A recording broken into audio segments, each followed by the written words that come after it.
नमस्कार, माझं नाव श्याम डाकोरे. प्रॉब्लेम बघा आपल्यासमोर आहे. हे अशा प्रकारचे प्रॉब्लेम प्रत्येक एक्झाममध्ये विचारतात. पोलीस भरती असो, तलाठी भरती, IBPS, TCS कोणतेही पॅटर्न असू दे, अशा प्रकारचे प्रॉब्लेम प्रत्येक एक्झाममध्ये असतो म्हणजे असतोच. तर हा प्रॉब्लेम कशा प्रकारे सॉल्व करायचा बघा. रेग्युलर पद्धतीने बिलकुल जायचं नाही. लसावी पद्धतीनेच प्रत्येक प्रॉब्लेम सॉल्व करण्याचा प्रयत्न करायचा आणि प्रत्येक प्रॉब्लेम लसावी पद्धतीने सॉल्व होतो आणि स्टेप पण कमी लागतात तुम्हाला. ठीक आहे. तर बघा, हे प्रॉब्लेममध्ये काय दिलेले, ए आणि बी मिळून एक काम 18 दिवसात करतात. बी आणि सी मिळून ते काम 24 दिवसात पूर्ण करतात. सी आणि ए मिळून तेच काम 36 दिवसात पूर्ण करतात. तर तिघे मिळून ते काम किती दिवसात संपवतील. ठीक आहे. अशा प्रकारचा प्रॉब्लेम आपल्याला नेहमी एक्झाममध्ये विचारतात. नंतर याच्यावरतीच दोन तीन प्रॉब्लेम असे पण तयार होतात की एकटा ए मिळून ते काम किती दिवसात पूर्ण करेल, किंवा बी मिळून किती दिवसात पूर्ण करेल, किंवा सी मिळून किती दिवसात पूर्ण करेल. तर आपण तिन्ही टाईपचे प्रॉब्लेम आपण याच्यावरून सॉल्व करू. ठीक आहे. आता सध्या हे बघून घ्या, तिघं मिळून ते काम किती दिवसामध्ये पूर्ण करतील. ठीक आहे. ए आणि बी मिळून 18 दिवसामध्ये करतात. ए आणि बी मिळून 18 दिवसामध्ये पूर्ण करतात. ठीक आहे. बी आणि सी मिळून ते काम 24 दिवसामध्ये पूर्ण करतात. ठीक आहे. आणि सी आणि ए मिळून ते काम 36 दिवसामध्ये पूर्ण करतात. ठीक आहे. आपलं नेहमीप्रमाणेच लसावी घ्यायचा. लसावी घेताना मी तुम्हाला सांगितलं आहे की मोठी संख्या टार्गेट करायची. कधी पण मोठी संख्या टार्गेट करायची. यांच्यामध्ये मोठी संख्या किती आहे, 36. मग 36ला या उरलेल्या दोन्ही संख्येने भाग जातो का बघायचं.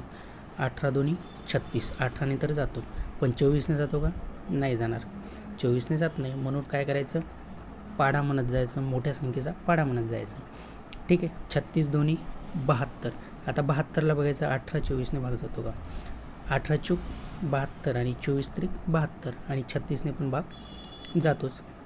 तर मग या तिघांचा लसावी काय आला आहे आपला, 72. ठीक आहे. हा 72 लसावी आला आहे. आणि आम्ही तुम्हाला सांगितलं आहे की जो लसावी आलेला आहे तेच पूर्ण काम मानायचं आपण. ठीक आहे. म्हणून 72 हा त्याचं पूर्ण काम झालेलं आहे. आता यांच्या कार्यक्षमता काढायच्या. तुम्हाला सांगितले कार्यक्षमता एक दिवसाची काम हे सारखंच असते म्हणून. ठीक आहे. आता कार्यक्षमता काढत असताना एक लक्षात ठेवायचं, इथे बघा ए आणि बी हे दोघे मिळून कार्यक्षमता निघणार आहे. ए बी हे बी आणि सी अशी मिळून कार्यक्षमता येणार आहे. त्याच्यामुळे लक्ष ठेवायचं. मी नंतर सांगतोच तुम्हाला समोर.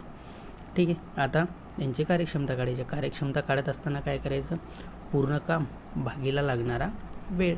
आता पूर्ण काम आहे 72 आणि ए आणि बीला लागणारा वेळ आहे 18, म्हणजे 72 भागीला 18 म्हणजे 18 चूक 72. ए आणि बीची कार्यक्षमता आलेली आहे. ठीक आहे. एकट्या ए किंवा बीची कार्यक्षमता नाही आहे. ए आणि बी मिळून कार्यक्षमता आलेली आहे 4. ठीक आहे. नंतर बी आणि सी दिलेलं आहे आपल्याला. बी आणि सी मिळून 24 दिवसामध्ये काम करणार. पूर्ण काम आहे 72.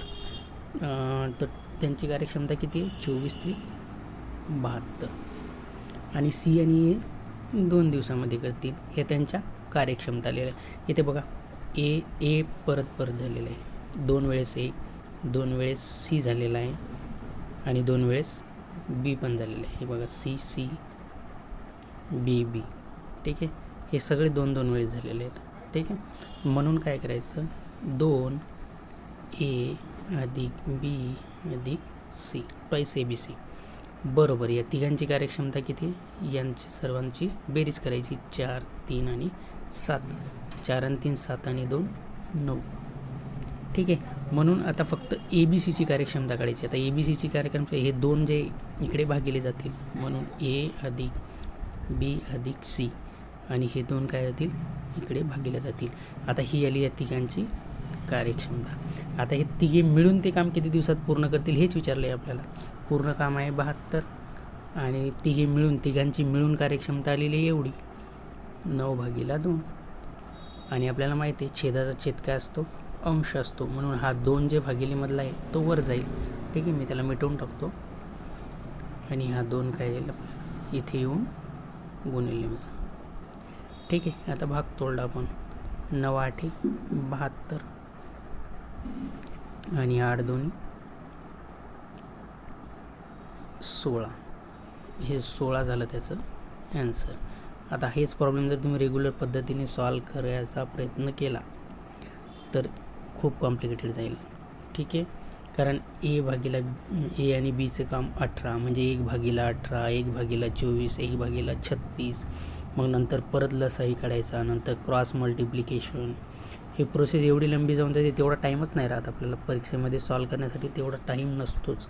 त्याच्यामुळे हे प्रॉब्लेम फक्त लसावी आणि लसावी पद्धतीनेच सॉल्व करायची.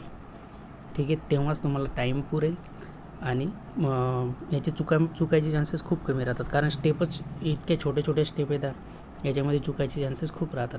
त्या रेग्युलर पद्धतीमध्ये 1/18 परत क्रॉस मल्टिप्लिकेशन करा आणि संख्या बघा किती मोठमोठ्या दिलेल्या आहेत, 18, 24, 72. नंतर क्रॉस मल्टिप्लिकेशन जर करायचा प्रयत्न केला आपण 18, 24, 72, तर एवढे मोठे मल्टिप्लिकेशन करा, ही खूप लंबी प्रोसिजर जाईल. त्याच्यामुळे हे प्रॉब्लेम फक्त आणि फक्त लसावी पद्धतीने सॉल्व करायचा.